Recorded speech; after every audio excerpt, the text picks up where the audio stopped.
할렐루야. 6월 둘째 주 주일에 우리 사랑하는 주은혜 가족분들께 문안드립니다. 지난주에 우리가 대면 예배를 드리면서 또 눈물로 감격하며 예배를 드리는 분들의 모습을 통하여서 함께 예배드림의 기쁨을 경험하게 되었습니다. 오늘 이 예배도 간절히 한 가지를 바랍니다.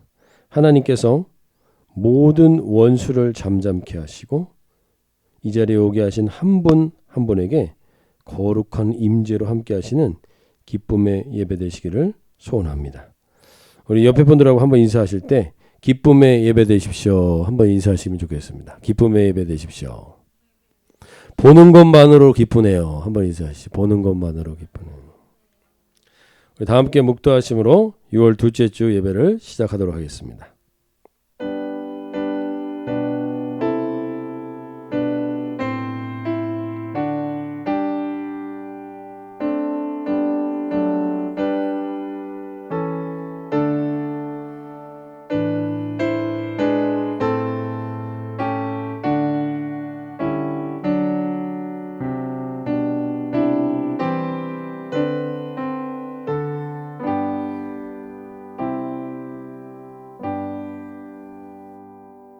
주께서 나의 슬픔이 변하여 내게 춤이 되게 하시며 나의 베옷을 벗기고 기쁨으로 띠를 띄우셨나이다. 모든 어둠을 물리치시는 빛 되신 하나님, 오늘 예배 가운데 비추어 주셔서 모든 어둠과 절망이 떠나고 모든 슬픔이 변하여 기쁨의 춤을 추는 예배 되게 하여 주시옵소서. 감사드리며 우리 주 예수님의 이름으로 기도합나이다. 우리 찬송가 540장 주의 음성을 내가 들으니 찬송하시겠습니다.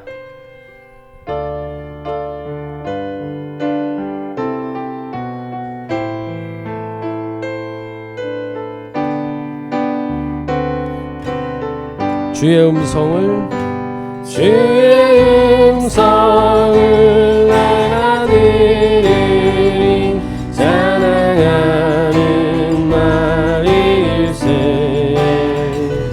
읽는 말으로 쉽게 가오니 나를 영접하소.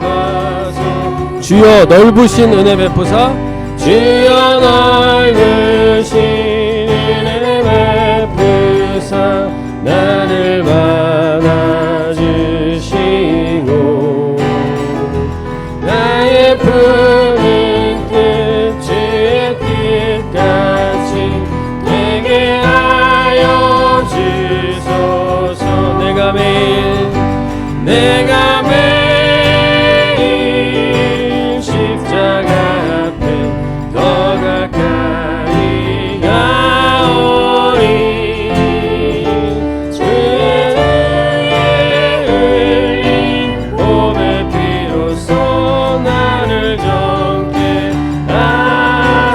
주의 보좌로 나갈 때에 어찌하니 기쁠까. 주의 얼굴을 항상 배우니 더욱 친근함이. 내가 매일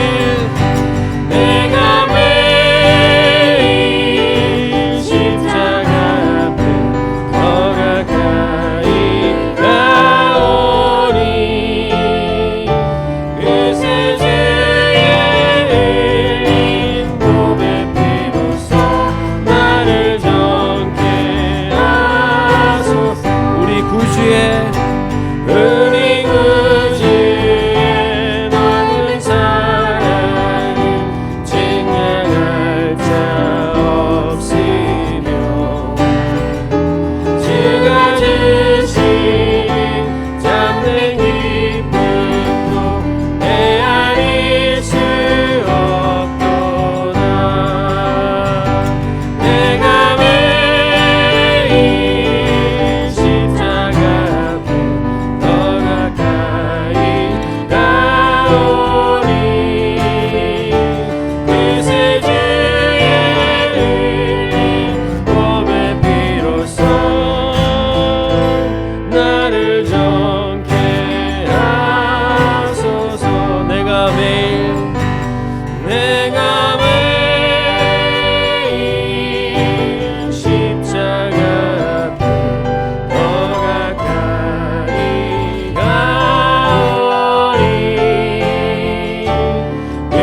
하나님의 완전한 사랑.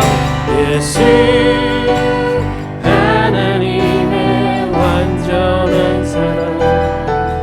예수 하나님의 감없는 은혜. 예수 하나님의 놀라운 지혜. 아름다운 그 한 번 더 고백합니다. 예수님 예수 하나님의 완전한 사랑. 예수 하나님의 감없는 은혜. 예수 하나님의 놀라운 지혜. 아름다운 그 이름 예수. 한 번만 더 고백할까요? 예수 하나님의 완전한 사랑. 예수 하나님의 감없는 은혜.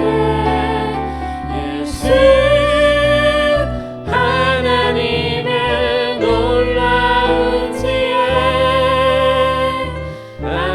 아름다운 그 이름 예수. 이 시간 한번 기도하며 나갈 때 주님 사랑에 목마른 시대를 살고 있습니다. 하나님 우리의 이 목마름을 채워줄 사랑이 어디 있습니까? 예수님의 사랑만이 완전한 사랑입니다. 우리가 매일매일 하나님 구세주의 그 보혈의 사랑을 의지하여 주께 나아갈 때 하나님 내 안에 완전한 사랑과 주님의 값없는 은혜와 그리고 놀라운 지혜가 우리에게 채워지는 은혜가 있을 줄로 믿습니다. 우리가 함께하는 모든 이 예배의 처소들마다 이 지성소의 영역들마다 하나님 그 은혜가 회복되게 해주십시오. 그 사랑이 부어지는 예배되게 하여 주시옵소서. 우리 함께 다같이 한번 기도하며 나가겠습니다. 하나님 그렇습니다. 주님 우리의 연약함을 보소서. 무엇에 목말라 있습니까? 주님만이 완전합니다.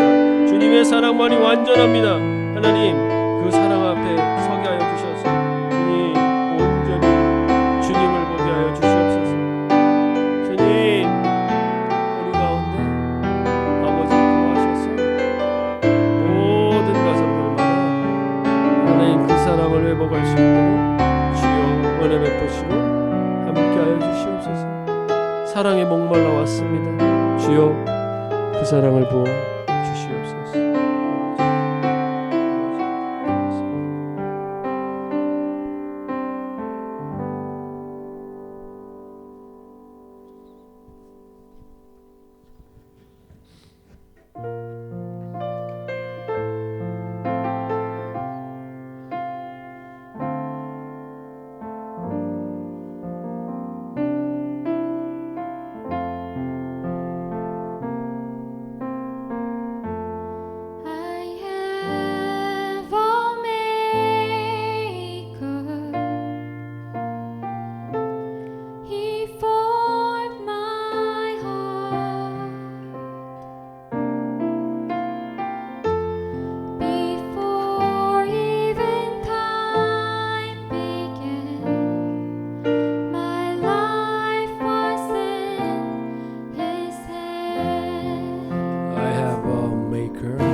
주님.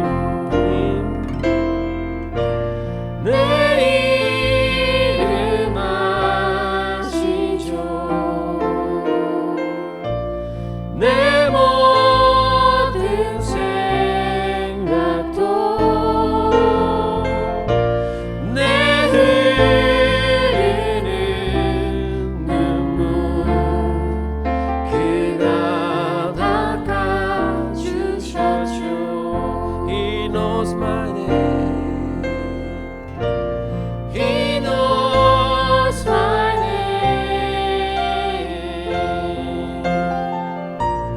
He knows my every thought.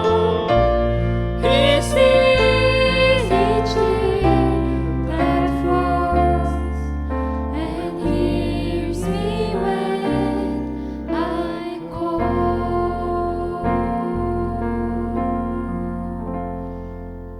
오늘 하나님께서 우리에게 말씀하십니다. 오늘 이 음성을 들으실 수 있길 바랍니다. 하나님께서 내 이름을 아실 뿐만 아니라 내 흐르는 눈물도 아십니다. 그 눈물 가운데 우리가 온전히 서서 오늘 하나님 다시금 내 영혼이 일어나서 주님을 온전히 찬양하기를 소원합니다. 우리가 마지막으로 부르고자 하는 찬양이 하나님 선한 능력으로 다시 주저앉아 있는 자리에서 일어나 하나님을 찬양하라고 합니다.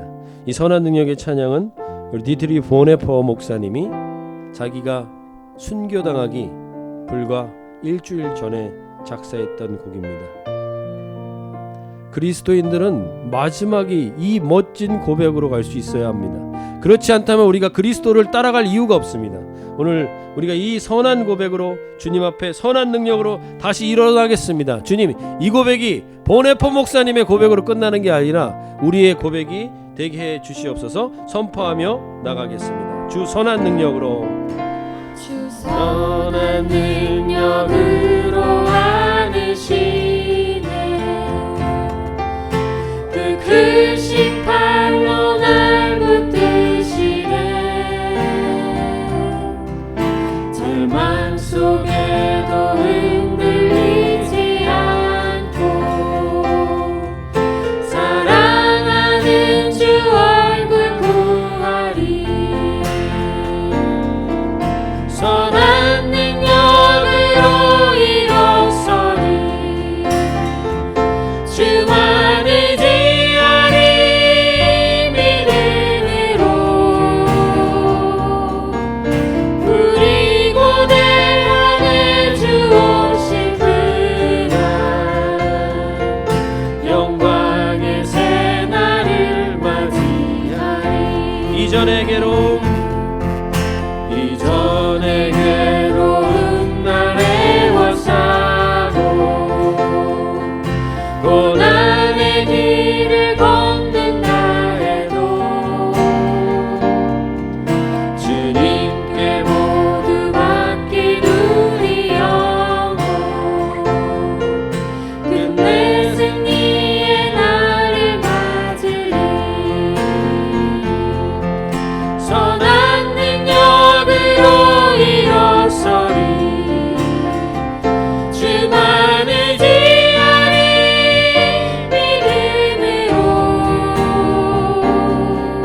부리고 내 안에 주 오실 그날 영광의 새 날을 맞이하리. 주님이 마신 고난, 주님이 마신 고난의 흠자는 우리도 감사하며 받으리. 주님의 남은 고난 채워가며 예수와 복음 위에 살리라. 선한 능력으로, 선한 능력으로 일어서리. 주만 의지하리. 믿음으로 부리고 내 안에 주 오실 그날 영광의 새 날을 맞이하리.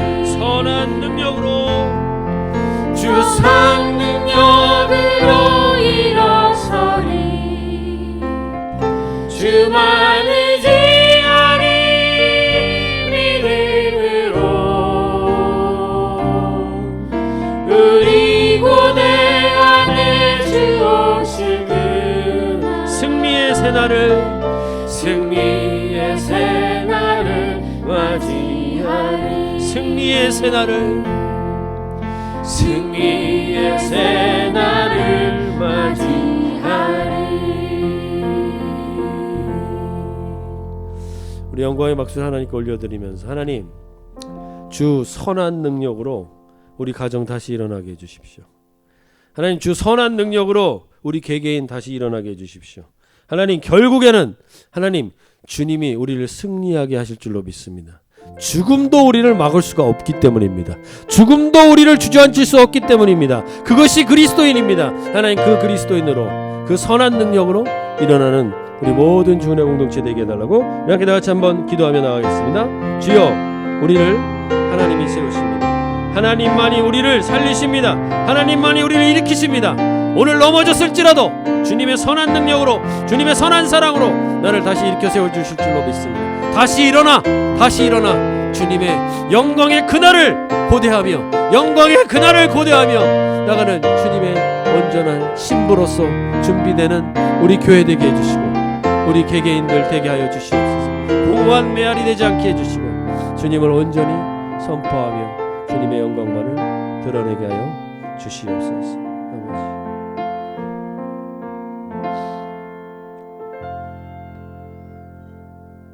하나님 아버지 주님의 선한 능력 앞에 모든 어둠과 악이 굴복함을 선포합니다. 어떠한 절망과 슬픔, 괴로움과 고난 속에서도 흔들리지 않게 하시고 모든 것을 주님께 맡기는 예배되게 하여 주시옵소서. 그리스도의 보혈의 사랑과 능력으로 매일 일어서게 하시고 주님 오실 그날을 고대합니다. 주님, 그러한 주님을 기다리는 순결한 신부로 준비되는 우리 주은혜 공동체 되게 하여 주시옵소서.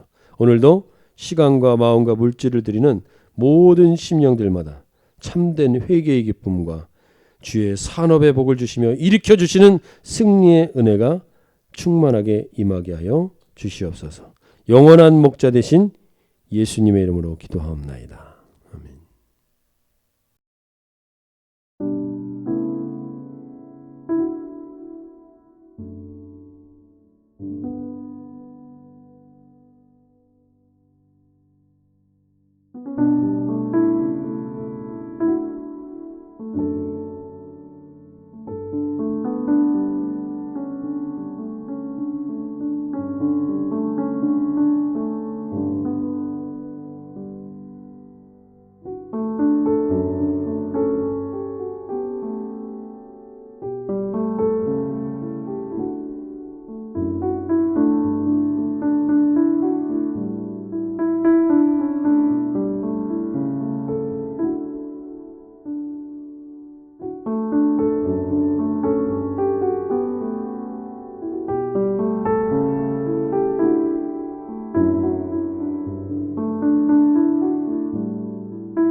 Paul and Barnabas in Iconium.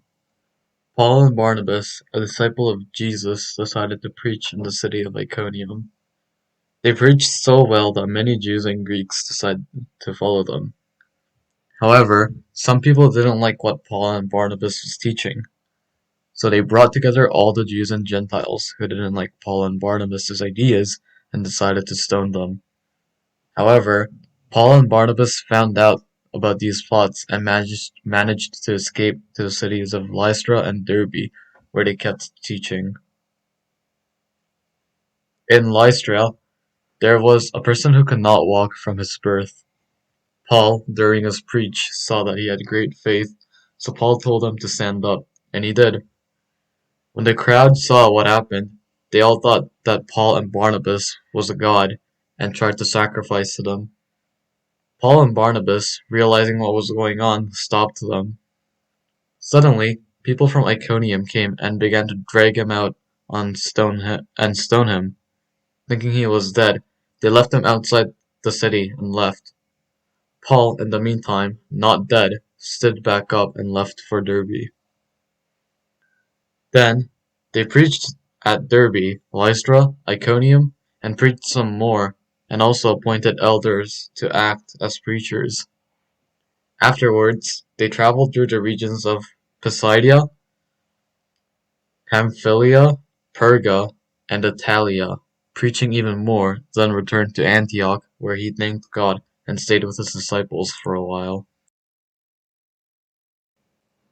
Lord, thank you for this day, and thank you for the lives you gave to us. Thank you especially for protecting us during the pandemic and continue to keep everyone safe. Just like Paul, even if we face a life or death situation, let us be strong and continue spreading the gospel. Give us strength and courage to do so. In the name of Jesus Christ, Amen. 네, 이번 주 칠드런 스토리는 우리 권민재 군이 섬겨주셨습니다. 귀한 섬김에 감사드립니다.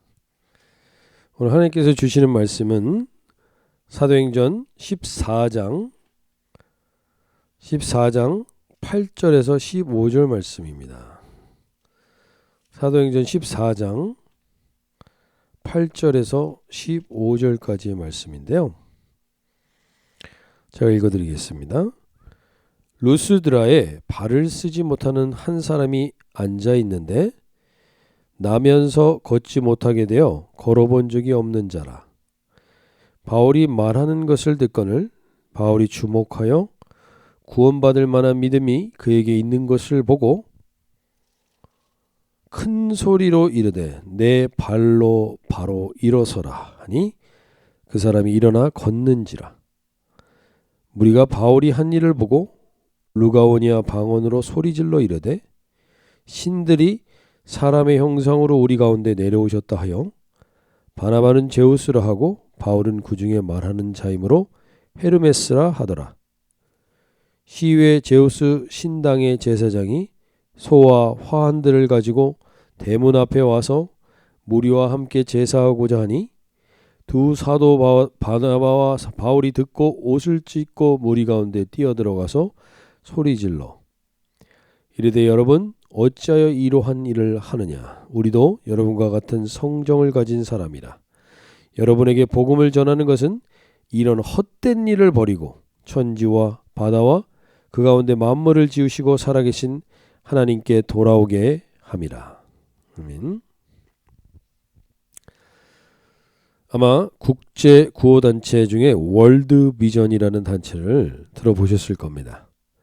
그 월드비전의 미국 현 회장인 리차드 스탠스는 33살의 나이에 이 파커 브라더스 게임스의 사장이 되었고 이후에 레녹스라는 회사의 사장 겸 최고 경영자가 됐었습니다.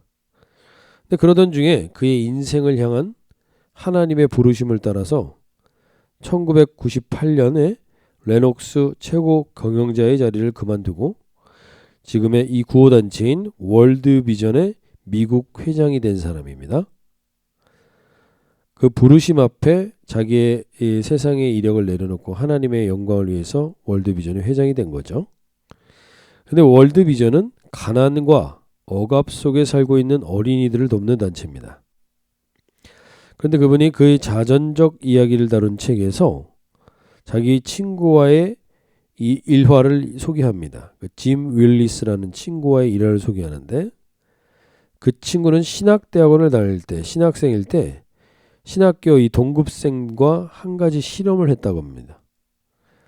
그 실험이 어떤 실험이냐면 창세기에부터 요한계시록에 이르기까지 성경을 차례대로 읽으면서 가난, 억압, 정의에 대한 부분을 밑줄을 쳤다고 합니다.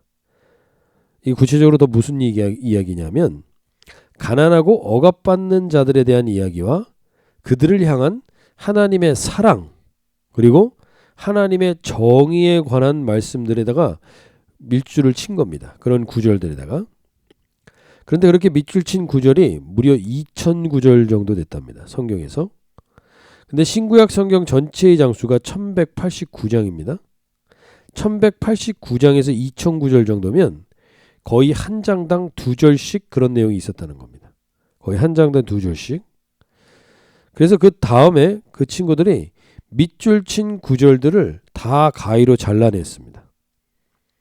성경에 가난하고 억압받는 자를 향한 하나님의 사랑과 하나님의 정의에 관련된 구절들을 다 잘라버렸더니 그 결과 남은 것은 온통 구멍투석이인 누더기 같은 성경만 남았다는 거죠. 그 친구가 그런 실험을 한 것은요, 오늘날의 그리스도인들의 믿음이 가난하고 억압받는 자들에게 초점을 맞추지 않고 기복신앙으로 가고 하나님의 정의에는 관심이 없이 종교적 신비와 자신의 의만을 추구하는 그러한 종교적 믿음 생활, 그 믿음 생활은 구멍난 믿음임을 상징적으로 보여주기 위해서 그들이 그런 행동을 했다는 것이죠. 그 친구의 이야기에 감명을 받았던 리처드 스턴스는 그래서 자신의 자전적 이야기를 다룬 책에 구멍난 복음이라는 제목을 달았습니다. 구멍난 복음. 구멍이 났다는 것은 그 구멍으로 은혜가 다 샌다는 거죠. 그래서 인도의 성자라고 불렸던 마하트마 간디가 그런 이야기를 했다죠. 나는 예수는 좋아하지만 기독교인은 싫어한다. 더 정확히 말하면 나는 크라이스트는 좋아하지만 너희 기독교인들, 크리스천은 좋아하지 않는다. 기독교인들은 너희가 믿는 그리스도와 너무 다르기 때문이다. 이런 말을 남겼던 이 마하트마 간디가 1948년에 죽었는데요. 그리고 지금 70년 가까이가 지난 지금 세상은 그리스도인들을 더 좋아하게 되었을까요? 더 싫어하게 되었을까요? 아무래도 더 싫어하게 된 것 같죠? 그 이유는 바로 이 구멍난 믿음, 구멍난 복음 때문이 아닐까 생각해 보게 됩니다. 예수님이 우리를 향하신 사랑의 핵심은요, 가난하고 억압받는 자들에 대한 관심과 터치, 그리고 하나님의 뜻과 정의를 실현하기 위하여 자신을 십자가에 내어주신 헌신에 대한 것인데, 그 예수님을 따르는 우리는 그런 부분들은 빼고 교회를 다니고 믿음 생활을 하고 있기에 구멍난 믿음, 구멍난 복음으로 인하여 우리는 이 세상 가운데 온전한 믿음의 본을 보여주고 있지 못하지 않은가 돌아보게 됩니다. 오늘 사도행전에서 사도 바울은 루스드라라는 지역에서 복음을 전하며 날 때부터 걷지 못한 사람을 일으키게 되고, 그로 인하여 그 지역 사람들이 바나바와 바울을 제우스와 헤르메스 신으로 섬기고자 하니까 그들을 말리면서 복음을 전하여서 많은 사람들에게 복음이 전해진 이야기를 하고 있는 겁니다. 그런데 여기서 사도 바울이 특별한 표현을 하게 됩니다. 그것이 뭐냐면 사도행전 14장 9절 말씀을 보십시오. 바울이 말하는 것을 듣거늘 바울이 주목하여 구원받을 만한 믿음이 그에게 있는 것을 보고, 구원받을 만한 믿음이 있는 것을 보았다고 말합니다. 즉 믿음은 보인다는 겁니다. 믿음이 보이기에 그 믿음이 꽉 찬 믿음인지 구멍난 믿음인지 사람들은 그것을 통해서 우리를 보고 간디처럼 예수는 좋지만 기독교인은 싫다고 이야기하게 될 수도 있는 겁니다. 그 구멍난 믿음이 보였기 때문에. 그래서 믿음은 추상명사이지만 반드시 보이게 되어 있습니다. 우리 가정에서도 그런 경우가 있을 수 있습니다. 전에 제가 어떤 목사님에게 이야기 들었던 얘기 중에 나이 드신 어르신 부부집에 한 목사님이 신방을 갔는데 그 할머니는 교회를 열심히 나오는 권사님이셨답니다.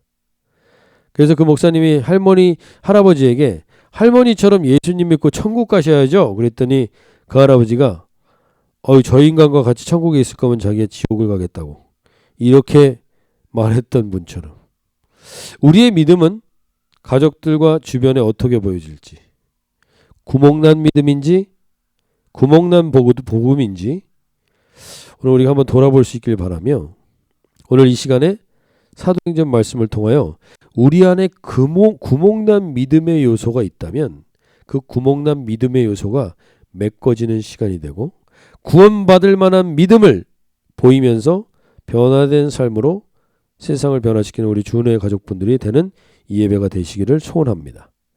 첫 번째 우리의 관심, 그 구멍난 부분은 무엇이냐? 우리의 관심이 어디 있느냐는 질문입니다. 사도행전 14장 8절을 한번 보시면요. 루스드라에 발을 쓰지 못하는 한 사람이 앉아 있는데 나면서 걷지 못하게 되어 걸어본 적이 없는 자라. 지금 사도 바울과 바나바 일행을 성령 하나님이 루스드라로 인도하셨습니다. 그 인도하신 이유 중에 하나가 뭐냐면 날 때부터 걸어본 적이 없는 이 한 영혼을 위해서 그것으로 인도하셨다는 겁니다. 인생이 날 때부터 저주받은 인생 같은 사람들이 있습니다. 날 때부터. 제가 며칠 전에 그 10살짜리 조카를 이모 부부가 학대하고 물고문을 해서 살해한 내용의 영상을 보면서 그 또래의 자녀를 둔 사람으로서 너무 마음이 무너지고 보기가 너무 힘들더라고요. 어떻게 이런 악한 존재들이 있을까? 기도가 터져나오더라고요. 어떻게 10살짜리 아이를 저렇게 피멍들게 때리고 갈비뼈가 부러지게 때려서 그리고 물고문까지 할 수 있었을까? 그런데 제가 나중에 알게 된 것은요. 그 행동을 한 이모가 또 그럴 수밖에 없었던 가정 환경을 가졌던 사람이라는 겁니다. 무속인으로서 그의 아버지가 2년 전에 그의 아내를 폭행하고 강간한 뒤에 논두렁에 버려서 죽였던 사람이 그 아버지예요. 그 아버지로부터 어릴 때부터 폭행을 당하며 자란 그 이모는 자기 아버지를 사회로부터 영원히 격리시켜달라고 국민청원을 했던 사람입니다. 근데 그 사람이 10살짜리 서연이를 죽인 이모라는 겁니다. 결국엔 이 악한 영에 의해서 다 피해자가 되고 만 겁니다. 다 피해자가. 그럼 우리가 날 때부터 이런 과정 환경, 날 때부터 이런 장애, 날 때부터 이런 상처, 날 때부터 이런 아픔에 주저앉아 있는 사람들, 이런 사람들, 이 악한 영의 피해자로 끝나가는 이 사람들을 회복시킬 수 있는 공동체가 어디 있겠습니까? 그것은 예수 그리스도를 머리로 하는 교회만이 이 저주와 어둠을 떠나게 할 수 있는 그러한 공동체가 아니겠습니까? 그런데 이 교회 공동체가 이러한 사람들에게 관심이 있을까요? 저희 교회부터 돌아본다면 여기에 관심이 없는 믿음의 공동체는 구멍난 믿음의 공동체라는 겁니다. 구멍난 믿음이라는 겁니다. 이 사람들에게 관심이 없으면 이렇게 주저앉아 있는 사람들이 교회 공동체 안에 오는 것이 처음에는 다 부담일 수 있고 불편할 수 있습니다. 그러나 이내 주님의 마음을 깨닫고 사도바울과 같은 관심을 가지고 주목하게 될 때 이 구멍난 믿음 공동체는 회복될 수 있습니다. 믿음의 눈으로 주목하여 말씀과 기도로 선포하게 되면 그를 누르고 있었던 어둠과 절망이 떠나가고 그 앉은뱅이도 그 날 때부터 저주받은 인생도 일어날 수 있게 될 수 있다는 것이 오늘 말씀이 우리에게 주시는 핵심적인 내용인 겁니다. 우리의 관심이 어디 있는지 우리가 돌아보면서 우리 공동체 안에 구멍난 곳은 없는지, 우리 공동체 안에 구멍난 믿음은 없는지 돌아볼 수 있는 우리 이 예배가 되시면 좋겠습니다. 오늘 이 예배 가운데 이렇게 저주받은 사람처럼 주저앉아 있는 분들이 계십니까? 나는 날 때부터 저주받은 것 같고 환경에 주저앉아 있는 분이 계십니까? 육적으로 주저앉아 있고 마음이 무너져 있고 가족과의 관계 때문에 무너져 있는 분들이 계십니까? 교회는 그런 분들이 일어날 수 있는 공동체가 되어야 합니다. 예수님은 그런 사람들을 위해서 말구 위에 태어나셔서 가장 낮은 자리로 오시고 그런 분들을 위해서 십자가에 자신을 내어주시며 부활의 생명을 허락해 주신 겁니다. 그래서 오늘 우리 공동체가 다시금 이 구멍난 믿음 가운데 있었다면 일어나서 이 선포로 일어나길 원합니다. 사도행전 14장 10절을 보시면요. 사도 바울이 그 날 때부터 안진뱅이로 있는 그 루스드라 안진뱅이에게 이렇게 선포합니다. 큰 소리로 이르되 내 발로 바로 일어서라 하니 그 사람이 일어나 걷는지라. 이런 표현이 사도행전에서 한 번 더 나오죠. 베드로가 그 성전 미문에 있는 안진뱅이를 일으킬 때 이렇게 고백하죠. 베드로가 이르되 사도행전 3장 6절에 베드로가 이르되 은과 금은 내게 없거니와 내게 있는 이것을 내게 주노니 나사렛 예수 그리스도 이름으로 일어나 걸으라. 나사렛 예수 그리스도 이름으로 일어나 걸으라. 이 말씀에 안진뱅이가 일어났습니다. 이 안진뱅이가 일어난 것은 성경 속의 이야기로 끝나는 게 아닙니다. 바로 오늘 우리의 삶에도 이 말씀은 반드시 살아 역사할 수 있는 줄로 믿습니다. 오늘 우리 예배 가운데 날 때부터 주저앉아 있는 영혼, 한 번도 주님을 만나본 적이 없는 영혼, 그런 영혼들이 오늘 나사렛 예수 그리스도 이름으로 일어나 걷는 예배가 되기를 소원합니다. 한번 우리 함께 그렇게 선포해 볼까요? 나사렛 예수 그리스도 이름으로 일어나 걸으라. 나 자신에게도 그렇게 선포하시고 우리 옆에 있는 지체들 가운데 주저앉아 있는 지체가 있다면 그 지체를 위해서도 그렇게 선포해 주시길 바랍니다. 그래서 이 말씀이 살아 역사하는 오늘 예배가 될 때 우리 구멍난 믿음 가운데 그 구멍난 믿음이 메꿔지는 예배가 될 줄로 믿습니다. 그런 사람들이, 그런 저주받은 것 같은 사람들이 반드시 교회로 오셔야 됩니다. 왜냐하면 나사렛 예수 그리스도의 이름 외에는 그들을 일으켜 세울 수 있는 권세가 없기 때문입니다.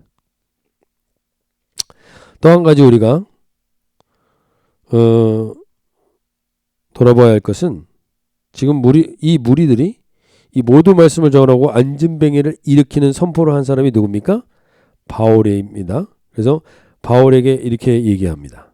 사도행전 14장 11절 보시면 무리가 바울이 한 이 일을 보고 루가오니아 방언으로 소리질러 이르되 신들이 사람의 형상으로 무리 가운데 내려오셨다 하여 바울이 한 이 모든 일을 봤습니다. 무리가 바울이 한 일을 봤다. 즉 바울이 설교했습니다. 바울과 바나바가 같이 있었지만 바울이 설교했습니다. 바울과 바나바가 같이 있었지만 바울이 안진뱅이를 일으켰습니다. 바울이 다 했는데 사람들이 이렇게 반응합니다. 사도행전 14장 12절 바나바는 제우스라고 하고 바울은 그 중에 말하는 자이므로 헤르메스라 하더라. 이 사람들은 지금 이 지역은 이 루스드라라는 지역은 헬라의 그리스 문화가 지배하고 있는 지역입니다. 그래서 그리스 신화의 내용들 가운데 제우스 신은 가장 큰 신 중에 하나고 그 제우스 신의 전령과 비서 역할을 하는 존재가 헤르메스인데 지금 모든 일을 한 거는 바울이 했는데 그런데 사람들이 바나바를 제우스라고 하고 안진뱅이를 일으킨 바울은 전령 헤르메스라고 했습니다. 왜 그랬을까요? 바울이 다 했는데 바나바는 특별히 한 게 없는데 왜 사람들이 바나바를 제우스라고 하고 바울은 헤르메스라고 했을까요? 그것은 뭐 고대 문헌이 많이 남아있지 않지만 바나바는 외모가 이런 사람입니다. 사진 한번 보시면 그래도 나름 준수한 외모를 가진 사람이 바나바입니다. 풍채도 좋고 인물도 나쁘지 않았던 것으로 압니다. 반면에 바울은 이렇게 생겼습니다. 성경에서도요 바울에 대해서 이렇게 언급합니다. 고린도후서 10장 7절에서 여러분은 겉모양만 봅니다. 사도 바울이 고린도 교회에 편지하면서 이렇게 얘기하죠. 누구든지 자기가 그리스도에게 속한 사람이라고 확신한다면 자기가 그리스도께 속한 사람인 것과 같이 우리도 그리스도께 속한 사람이라는 걸 다시 한번 스스로 명심해야 할 것입니다. 그리스도께 속한 사람은 겉모양만 보면 안 됩니다. 근데 이 사람들이 주로 겉모양만 보고서 이렇게 얘기했다는 거예요. 고린도후서 10장 10절에서. 바울의 편지는 무게가 있고 힘이 있지만 직접 대할 때에는 그는 약하고 말주변도 변변치 못하다라고 말하는 사람들이 있습니다. 즉 바울은 약하고 말주변이 변변치 못했다. 바울과 테크라의 행적이라는 이 외경에는 이 바울의 외모를 이렇게 표현했습니다. 대머리와 휜 다리, 눈썹은 서로 맞닿고 코는 매부리 코였다고 얘기해요. 왜 사람들이 바울을 제우스라고 하지 않고 바나바를 제우스라고 했는지 알 수 있을 것입니다. 외모, 눈에 보이는 것으로 판단한다는 겁니다. 우리가 눈에 보이는 것으로 판단하는 것은 인간의 어떻게 보면 기본적인 본능일 수 있습니다. 어쩔 수 없는 거죠. 어느 공동체에서나 외적인 것, 보여지는 것, 드러나는 것으로 평가받고 그것에 의해서 사람들의 선호도가 결정되는 것, 그건 어쩔 수 없습니다. 그러나 하나님 우리에게 이걸 깨닫길 원하시는 것은 믿음의 공동체조차 이것에 의해서 사람을 평가하고 판단한다면 그것은 구멍난 믿음이요 구멍난 복음이라고 할 수 있다는 겁니다. 보이기에 초라하고 보이기에 약하고 보이기에 연약한 자들이 공동체 안에서 이 고백을 하게 될 때 이 고백이 일어나야 됩니다. 보이기에 초라하고 보이기에 약하고 보이기에 연약한 자들이 공동체 안에 있을 때 그들은 서로 거기에 기죽어 있고 그것으로 사람들을 판단하는 그런 잣대가 아니라 이 고백이 일어나야 구멍난 믿음이 메꾸어지게 되는 겁니다. 그건 뭐냐면 사도 바울이 직접 한 고백입니다. 고린도후서 12장 9절에서 함께 보시면 그러나 주님께서는 내게 이렇게 말씀하셨습니다. 내 은혜가 네게 족하다. 내 능력은 약한 데서 완전하게 된다. 그러므로 그리스도의 능력이 내게 머무르게 하기 위하여 나는 더욱더 기쁜 마음으로 내 약점들을 자랑하려고 합니다. 뭐예요? 그리스도의 능력이 내게 머무르게 하기 위해서 뭐예요? 내 약점들을 자랑하고 나의 약함 가운데 그것이 머무른다는 겁니다. 세상 속에서 강해 보이는 것, 세상 속에서 좋아 보이는 것들 때문에 혹시 마음이 힘들고 교회에서조차 세상의 보여지는 것을 의식하고 그것에 의존된 신앙생활을 하면서 이 믿음에 구멍이 나서 그리스도의 능력이 그것에 머물러 있지 못하고 그 구멍으로 다 믿음의 능력이 빠져나가고 있는 우리가 공동체라면 우리가 다시 한번 이 부분에 깨어있는 공동체가 돼야 됩니다. 우리 믿음의 공동체조차 눈에 보이는 것으로 사람을 평가하고 판단해서는 안 됩니다. 너무나 많은 이 시대의 교회들이 외적인 것과 외적인 것을 드러내느냐고 무너져가고 있는 것입니다. 우리 지난주에 우리가 나눴던 것처럼 하나님의 마음에 합하다고 했던 다윗은요. 하나님의 마음이 합했대요. 그만큼 하나님의 마음이 기뻤다는 다윗은요. 시편 26편에서 이렇게 고백하죠. 내가 나의 완전함에 행하였으며 흔들리지 아니하고 여호와를 의지하였사오니 여호와의 나를 판단하소서. 그렇게 하나님과 완전한 고백을 합니다. 하나님 나 완전히 주님을 의지합니다. 그랬지만 그 다윗은 보이는 외적인 유혹에 넘어갑니다. 보여지는 것에 넘어가서 결국엔 목욕하고 있는 여인을 탐하게 되죠. 왜요? 약할 그때 강함을 잊어버렸기 때문입니다. 우리가 약할 그때 강한 존재들인데 우리는 자기가 강해졌다고 생각하는 순간 이 믿음의 구멍이 뚫리게 되는 거죠. 그러나 사도 바울은요. 온전히 예수님을 만나고 나서 온전히 예수님을 다메섹 도상에서 만나고 나서 약점 잡힐 일들을 하지 않았습니다. 평생에. 그런 바울의 약점과 바울의 잘못했던 실수에 대한 내용들이 없습니다. 왜요? 바울은 고린도후서 12장 10절 말씀에 깨어 있었기 때문이에요. 그러므로 나는 그리스도를 위하여 병약함과 모욕과 궁핍과 박해와 곤란을 겪는 것을 기뻐합니다. 왜냐하면 내가 약할 그때 오히려 내가 강하기 때문입니다.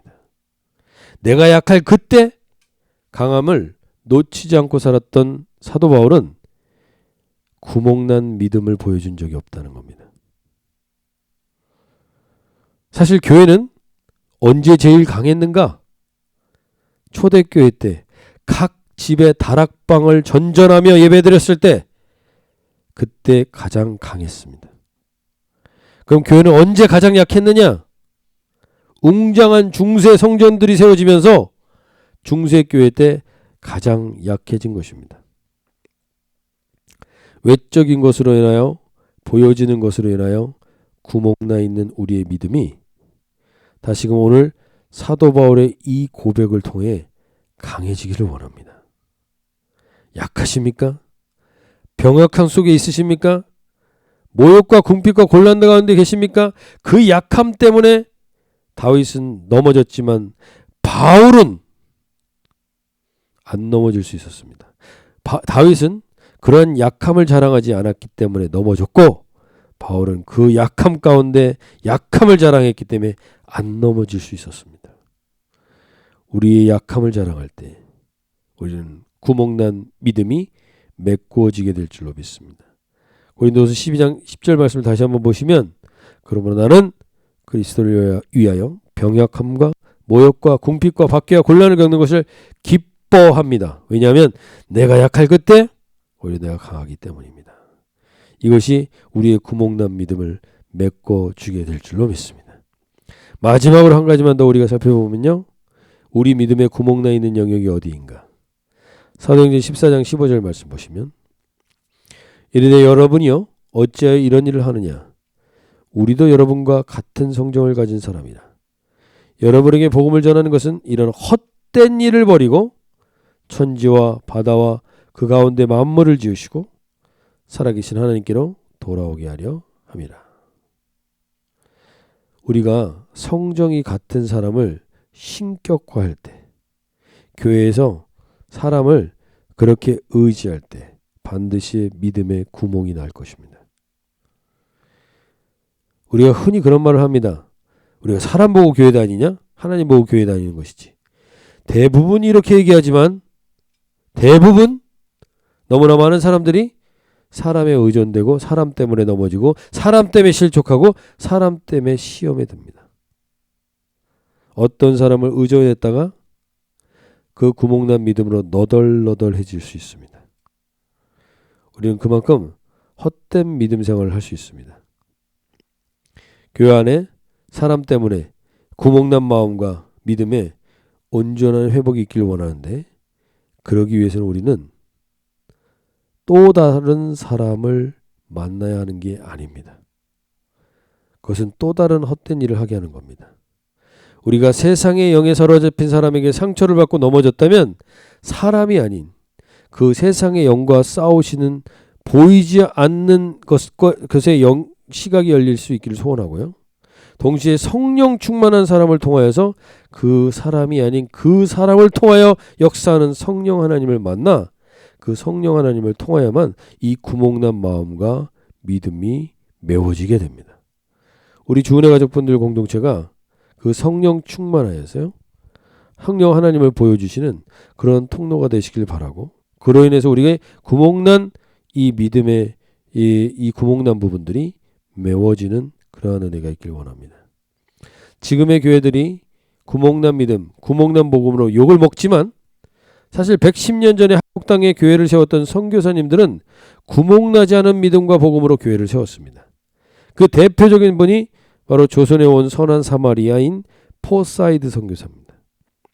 이 포사이드 선교사는요. 1973년에 켄터키주에서 태어나서요. 프린스턴 대학을 졸업하고 루이빌 의과대학을 졸업하고 인턴 과정을 마친 다음에 미국과 스페인 전쟁 때 군의관으로 참전했다가 1904년에 미국 남장로교회 선교부에 의해서 의료 선교로 이 전라북도 전주로 파송됩니다. 그리고 거기서 고아원을 운영하면서 이 병건 들린 사람들을 치유해 줍니다. 부상자들을 치유해 줍니다. 근데 이 시기에 1905년에 동학농민혁명이 있었는데 그 동학농민혁명으로 해서 강도에게 습격당했던 부상자들을 이 치료해달라는 간청을 받고 마을에 찾아가서 부상자를 치료해주고 밤이 늦어서 집에 머물게 되는데 그날 밤 이 포사이드 선교사는 개안에게 습격을 당해서 기가 잘리고 두개골이 깨지는 상처를 입게 됩니다. 그래서 전주로 데려와서 치료하다가 너무 상처가 깊어서 다시 미국으로 가서 치료를 받게 됩니다. 그리고 2년 뒤 그런 아픈 상처가 있었지만 다시 2년 뒤에 다시 한국으로 돌아오는 이 포서데이 선교사는 목포에서 의료 선교를 하게 됩니다. 그 목포에서 의료 선교를 하던 중에 함께 동역하는 오웬 선교사가 이 폐렴에 걸려서 위독하게 되는 것을 소식을 듣고 이 닥터 포사이드 선교사가 그 오웬 선교사를 찾아갑니다. 그래서 말을 타고 조랑말을 타고 강주 길목 40리까지 가는데 거기에서 길가에 쓰러져 있는 한 여인을 발견하는 거예요. 근데 그 여인은요, 손과 발이 짓물르고 통통 부은 나병 환자였습니다. 그 시기에 나병 환자는 일반 사람들이 절대로 접촉하지 않는 사람이었습니다. 근데 이 포사이드 선교사는 위독한 동료 선교사의 병을 고치러 가는 중이었지만 그래도 그 여자를 버려둘 수가 없어서 그 여인을 조랑말에 태우고 자기는 걸어서 그 말을 끌고 걸어서 강주에 이르러서 그 여인을 치료해 주게 됩니다. 이 포사이드 선교사가 이 피고름을 흘리고 있는 나병 환자를 고쳐주는 모습을 보면서 이 당시 때 강주에서 유명한 깡패였던 최응종은 마음의 가책과 충격을 받고 예수님을 영접하게 됩니다. 그리고 선교사들의 일을 극진히 돕는 사람들이 됩니다. 이 포사이드 선교사가 이 여인을 그냥 두고 갈 수가 없어서 그 강주에서 이 여인을 치료할 수 있는 그 병원처를 찾다가 결국 거기서 처음으로 이 나병 환자를 치료하게 되는 광주에 병원이 생기게 됩니다. 근데 강주 병원이 생길 때 수많은 사람들은 반대하게 되죠. 그러나 그 포사이드 선교사는 그 반대에 맞서서 이들을 위한 병원을 만들게 되고 결국엔 거기서 우리 나병 환자들을 치료하는 일들이 극적으로 일어나게 됩니다. 그래서 그를 포사이드 선교사를 우리 한국에 온 선한 사마리아인이라는 별명을 갖게 한 겁니다. 결국 포사이드 선교사는 한국에서 순교하게 되는데요. 저는 이런 말씀들을 이 선교사님들의 이야기를 들으면서 나누면서 그런 마음이 듭니다. 이분들은 어떻게 이렇게 할 수 있었을까? 의사. 세상적으로 보면 이제 평안하고 평안하게 윤택하게 살아갈 수 있는 사람들인데 그런 것들을 내려놓고 선교를 왔다가 선교지에 와서 죽도록 맞는 괴한에게 맞아서 다시 본국으로 돌아가서 그럼 내가 그 나쁜 상처 때문에 다시 돌아오지 않아야 되는데 다시 돌아와서 이 땅에서 이 깨끗한 사람들도 아니라 저주받은 사람이라고 생각하는 이 한센병과 같은 이러한 사람들을 치유하는 일을 어떻게 그분들을 할 수 있었을까? 그리고 우리나라는 그러한 분들에 의해서 세워진 이 교회들이고 그러한 분들에게 의해서 세워진 이 믿음의 공동체라는 사실입니다. 근데 이 은혜를 우리가 잃어버리며 우리 가운데 구멍난 믿음으로 구멍난 복음으로 서 있게 됐다면 이분들과 우리의 가장 큰 차이는 도대체 무엇인가? 이분들이 워낙 성실했으니까? 이분들이 더 착했으니까? 아니요. 오늘 디모데전서에서는 그 이유를 이렇게 얘기해 줍니다. 디모데전서 1장 15절에서 그리스도 예수께서 죄인을 구원하시려고 세상에 오셨다고 하는 이 말씀은 믿음직하고 모든 사람이 받아들일 만한 말씀입니다. 나는 죄인의 우두머리입니다. 그리스도께서 죄인을 구원하시려고 이 세상에 오셨다는 사실을 내가 깨달으면 깨달을수록 나는 죄인 중에 괴수라는 걸 알게 됐습니다. 사도 바울이 이렇게 고백하는 겁니다. 그 다음에 16절에서 이렇게 고백하죠. 그러나 하나님께서는 나에게 자비를 베푸셨습니다. 그 뜻은 그리스도 예수께서 끝없이 참아주심의 한 사례를 먼저 나에게 드러내 보이심으로써, 즉 예수 그리스도가 그 본을 먼저 보이셨기 때문에 그 예수님을 본보기로 삼아서 살게 되는, 앞으로 예수를 믿고 영생을 얻으려고 하는 사람들의 본보기로 삼으시려는 그 예수님을 따라가기 때문에 이분들은 그렇게 할 수 있었다는 거죠. 그 사랑 앞에, 그 사랑의 감격 앞에 서 있었기 때문에 그들은 그렇게 구멍나지 않은 믿음으로 살아갈 수 있었다는 겁니다. 근데 그것보다 더 중요한 건 뭐냐면 디모데전서 1장 17절 말씀입니다. 영원하신 왕, 곧 없어지지도 않고 보이지도 않는 오직 한 분이신 하나님께 존귀와 영광이 영원 무궁토록 있기를 빕니다. 아멘. 무엇이냐면 우리가 착하게 살고 빛과 소금이 되어 살고 우리가 더 선한 사람이 되어지 못한 것에 대해서 우리가 회개하고 돌이킬 필요가 있죠.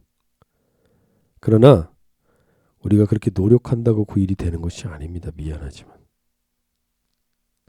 우리가 언제까지 참을 수 있을까요? 우리가 언제까지 양보할 수 있습니까? 우리가 언제까지 계속해서 이런 어렵고 힘든 처지에 있는 사람들을 돌볼 수 있겠습니까? 우리가 어떻게 그걸 계속할 수 있겠습니까? 그 계속할 수 있는 힘의 근거는 바로 영원하신 왕, 없어지지도 않고 보이지도 않는 이 한 분, 즉 영원한 것에 대해서 눈이 열리지 않는 한, 영원한 것에 대해서 보상이 없는 한 우리는 그렇게 계속 살 수 없습니다. 미안하지만 아무리 노력해도 그렇게 살 수가 없는 거예요. 포사이드 선교사는 어떻게 그렇게 살 수 있었냐고요? 그는 영원한 것에 대한 보상을 알기 때문입니다. 보상이 없이 계속 참아라? 리월드가 없는데 계속 참아라? 그렇게 갈 수는 없어요. 내가 영원한 하나님의 왕, 곧 없어지지도 않고 보이지도 않는 영원한 그 한 분을 위해서 그 한 분의 인정과 그 한 분의 평가와 그 한 분의 보상을 기대하기 때문에 보이는 세상 속에서 그렇게 살 수 있게 되는 겁니다. 그래서 우리가 지금 이 시대의 교회들이 빛과 소금이 되지 못하는 가장 중요한 원인을 우리의 선한 행동이나 우리가 더 착하게 살지 못한 것에서 찾지만 거기에선 우리가 계속적인 그 근본적인 문제를 해결할 수 없습니다. 가장 근본적인 건요, 영원한 세계에 대한 눈이 열려야 됩니다. 영원한 세계 속에서의 보상, 영원한 세계 속에서 하나님이 책임져 주시는 은혜, 그것을 보지 않는 한 절대로 우리는 우리의 노력만으로는 그렇게 살 수가 없습니다. 그래서 오늘 우리가 이 구멍난 믿음, 우리 가운데 이 구멍난 복음 가운데 있는 우리 공동체가 혹시 그런 게 있고 우리 개개인에게 그러한 구멍난 믿음이 있다면 오늘 하나님 영원하신 왕, 곧 없어지지도 않고 보이지도 않는 오직 그 한 분의 존귀한 영광과 그 영원 무궁한 그 가치를 깨닫는 눈을 열어주십시오. 그게 열려야만 이 일을 감당할 수 있습니다. 우리가 그렇게 우리의 구멍난 믿음이 그 영원한 하나님의 가치와 은혜로 채워지게 됨으로 인하여서 우리가 저주받은 한 영혼을 일으켜 세우고 외모와 보이는 것으로 사람을 판단하지 않고 그리고 사람을 신으로 섬기는 어리석은 헛된 보이는 것을 위하여 헛된 행동을 하지 않는, 보이는 것을 섬기느라 헛된 일을 하지 않는, 보이지 않는 영원한 것을 섬기게 되는 그러한 모든 구멍난 믿음이 메꿔지는 은혜가 있게 될 줄로 믿습니다. 우리 모든 주은혜 가족분들이 이번 한 주간 살아가실 때 하나님, 그래요, 내가 착하게 살려고 한다고 착하게 살 수 있는 게 아닙니다. 내가 노력한다고 되는 게 아닙니다. 내가 빛과 소금이 돼야지 그런다고 될 수 있는 게 아닙니다. 이 말씀이 살아 역사해야만 가능합니다. 디모데전서 1장 17절 말씀, 이번 한 주간 이걸 묵상하시고 이것이 나에게 정말 살아 역사하는 이 하루가 되게 해주십시오. 이 한 주간이 되게 해주십시오. 그 눈이 열리게 해주십시오. 이렇게 선포하며 나가길 원합니다. 디모데전서 1장 17절 말씀, 영원하신 왕, 곧 없어지지도 않고 보이지도 않는 오직 한 분이신 하나님께 존귀와 영광이 영원 무궁토록 있기를 빕니다. 아멘. 아멘. 다시 한번, 영원하신 왕, 곧 없어지지도 않고 보이지도 않는 오직 한 분이신 하나님께 존귀와 영광이 영원 무궁토록 있기를 빕니다. 아멘. 이번 한 주간도 우리 디모데전서 말씀처럼 영원하신 왕, 없어지지도 않고 보이지도 않는 그분을 따라서 영원 묵은토록 하나님 존귀한 주님의 영광을 드러내는, 이제 더 이상 구멍난 복음으로 살아가고 구멍난 믿음으로 살아가는 게 아니라, 주님, 우리가 영원한 주님으로 우리를 채움으로 인하여서 그 모든 구멍났던 부분들이 채워지며 다시금 우리가 성령의 기름으로 일어나 잔이 넘치는 은혜로 살아가기를 소원하며 우리 찬양하며 고백하며 나아가도록 하겠습니다. 마음이 상한 자를 고치시는 주님, 하늘의 아버지 날 주관하소서. 주의 길로 인도하사 자유케 하소서. 새 일을 행하사 부흥케 하소서. 마음이 상한 자를 고치시는 주님, 마음이 상한 자를 고치시는 주님, 하늘의 아버지 날 주관하소서. 주의 길로 인도하사 자유케 하소서. 새 일을 행하사 부흥케 하소서. 의에 줄이고 목이 마르니 성령의 기름 부으소서. 의에 줄이고 목이 마르니 내 잔을 채워 주소서. 성령으로 채워주시옵소서. 성령으로 채우사 주보게 하소서. 주의 임재 속에 은혜 알게 하소서. 주 뜻대로 살아가리 세상 끝날까지. 나를 믿으시고 새날 열어주소서. 의에 줄이고 목이 마르니 성령의 기름 부으소서. 의에 줄이고 목이 마르니 내 잔을 채워 주소서. 의에 줄이고 목이 마르니 성령의 기름 부으소서. 의에 줄이고 목이 마르니 내 잔을 채워 주소서. 의에 줄이고 목이 마르니 성령의 기름 부소서. 의에 줄이고 목이 마르니 내 잔을 채워 주소서.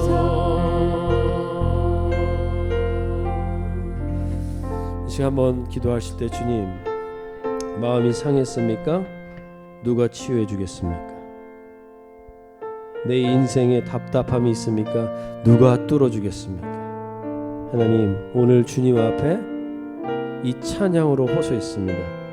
의에 줄이고 목이 마르니 성령의 기름을 부어주셔서 영원한 것에 대한 눈이 열리게 하여 주시고, 하나님, 우리가 이 땅에서의 삶이 코끝에 호흡이 끝나면 그냥 끝나는 그 삶이 아니라 영원한 삶을 살아가는 자들로서 오늘 성령의 기름 부음으로 가지고 우리가 그 눈이 열려서 주님 앞에 영원한 것으로 우리의 구멍났던 모든 복음과 믿음의 영역들이 채워지는, 그래서 참된 주님의 빛을 발하는 성령으로 채워지는 주님의 임재 속에 살아가는 우리 모든 주은혜 가족분들 되게 하여 주시옵소서. 다시 일어나게 해 주시옵소서. 우리 함께 다 같이 기도하며 나가겠습니다. 하나님 아버지, 오늘 이곳에 임하셔서 주님을 보길 원합니다. 주님, 마음이 상한 자를 고치시는 주, 마음이 상한 자를 고치시는 주님, 오늘 마음이 상한 영혼들을 일으켜 세우시고 심령과 육신의 연약한 자들도 일으켜 세워주시고 의에 줄이고 목마른 자들마다 주님으로 채워주시는 귀한 은혜가 임하게 하여 주시옵소서. 함께 동행하여 주시옵소서. 아버지, 성령 충만한 은혜를 주시옵소서. 아버지,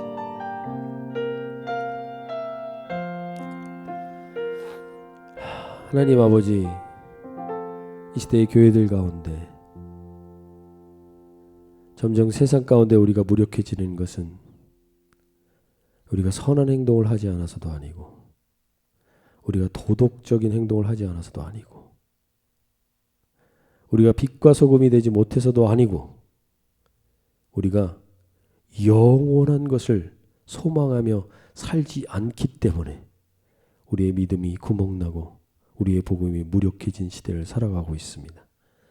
우리 특별히 주은혜 가족 공동체 한 분 한 분들이 하나님, 정말 우리의 코끝의 호흡이 언제 어떻게 없어질지 모르는데 그 보이는 것에 의존하는 삶이 아니라 보이지 않는 영원한 주님의 나라를 소망하며 영원한 왕이신 주님을 내 안에 모으시고 성령님의 기름 부음으로 살아가기를 우리 소원하며 나가는 우리 모든 주은혜 가족분들 되게 하여 주셔서 늘 성령님께는 목마른 인생으로 살아가는 저희 공동체 되게 하여 주시옵소서.